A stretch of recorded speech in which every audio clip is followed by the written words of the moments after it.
حضور ایک اور سوال یہ ہے کہ میں نے سنا تھا کہ کہا جاتا ہے کہ یہودیوں کو کبھی بھی یعنی کہ معاف نہیں کیا جائے گا، یعنی خدا معاف کس نہیں کو؟ کرے خود یہودیوں کو یہودیوں جو انہوں کو؟ نے ظلم کیا ہیں جی. تو اگر ہم لوگوں کو یہ کہیں گے، ہر اگر ہم ہر لوگ ظالم کو معاف نہیں کرے گا، جو ظالم ہے وہ ظالم ہے. اگر ہم لوگ کسی کو، میں اپنے بہت سے اگر تبلیغ کرتا ہوں اس کو، جو سے کہ وہ میں سے پوچھتا بھی کافی نا کیا؟ کہ اپنا اسلام، تو آئسس کے بارے میں کافی اس سے ڈسکشن ہوتی ہے، تو میں نے کہا ہمارا یہ ہے، ہم لوگ یہ لوگ ہیں. تو اس کو اگر میں اب یہ کہوں کہ بھی ہم لوگ یہ کہتے ہیں، تو کیا وہ کہتے ہیں؟ کہ ہم لوگ دیکھ، میں نے اگر اسلام یہ معاف کہتا ہے، اگر معاف اسلام کر یہ کہتا ہے کہ ہم لوگ معاف کرنا یا نام معاف کرنا تمہارا کام ہے یا میرا کام ہے؟ نہیں، خدا تعالیٰ کا کام ہے. بس خدا تعالیٰ کا کام ہے. جی تو خدا تعالیٰ معاف کر دیتا ہے ہر ایک کو. اس نے تو کہا ہے میری رحمت جو ہے بڑی وسیع ہے. جی اور اللہ تعالیٰ نے یہ بھی قرآن شریف میں کہا ہے کہ چاہے یہودی ہو، مجوسی ہو، عیسائی ہو، مسلم مومن ہو، جی ہیں، جو نیک اعمال بجا لا رہا ہے اس کو میں مدد کرتا ہوں، اس کو ساتھ دیتا ہوں، اس کو معاف کرتا ہوں، جی ہیں، جی اس کے لیے جنت بھی ہے.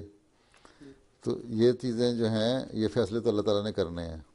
جی ہیں، اس لیے یہ ایک آیت ایک جگہ سے لے لیتے ہیں ایک ٹکڑا، اور اس کے اوپر بحث کر دیتے ہیں کہ تم عیسائیوں سے اور یہودیوں سے دوستی نہ کرو.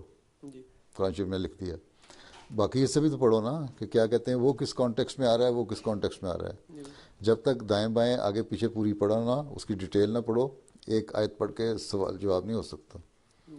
ٹھیک ہے؟ ٹھیک ہے جی. ان یہودیوں کو نہیں معاف کرے گا جو ظلم کر رہے ہیں.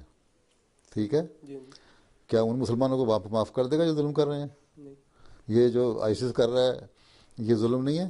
بالکل ہے. یہ یہودیوں سے بڑھ کے ہیں. جی اس لیے آن وسلم نے فرمایا تھا حدیث میں کہ ایک وقت آئے گا کہ میری امت میں ایسے لوگ پیدا ہو جائیں گے جو یہودیوں کی طرح ہوں گے.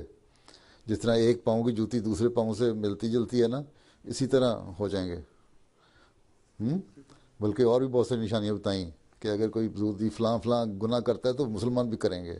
جی اس لیے یہ تو نہیں ہوگا کہ یہودی جائے کہیں کہ یہ مسلمان تمہارے اللہ تعالیٰ کو کہیں گے کہ کون سا انصاف ہے، یہ تمہارے زیادہ لاڈلے ہیں، ہم نے گناہ کیا. حالانکہ اگر پڑھو قرآن شریف بھی اور ویسے بھی تو یوں لگتا ہے کہ یہودیوں سے زیادہ لاڈلائی کوئی نہیں اللہ تعالیٰ کا. ہر جگہ انہوں جی نے اپنے حدوں سے باہر نکلنے کی کوشش کی، ہر جگہ اللہ تعالیٰ نے معاف کر دیا ہے. تو یہ تو مسلمان تو پھر اتنے لاڈلے نہیں کہ ان کو اللہ تعالیٰ معاف کر دے اور یہودیوں کو نہ کرے. یہ ہے کہ اگر ظلم جاری رکھو، اس میں تمہاری کتنی پرسسٹنس ہے اور باز ہی نہ ہو، تو پھر ظاہر سزا ملتی ہے ان لوگوں کو، وہ مسلمانوں کو بھی ملے گی.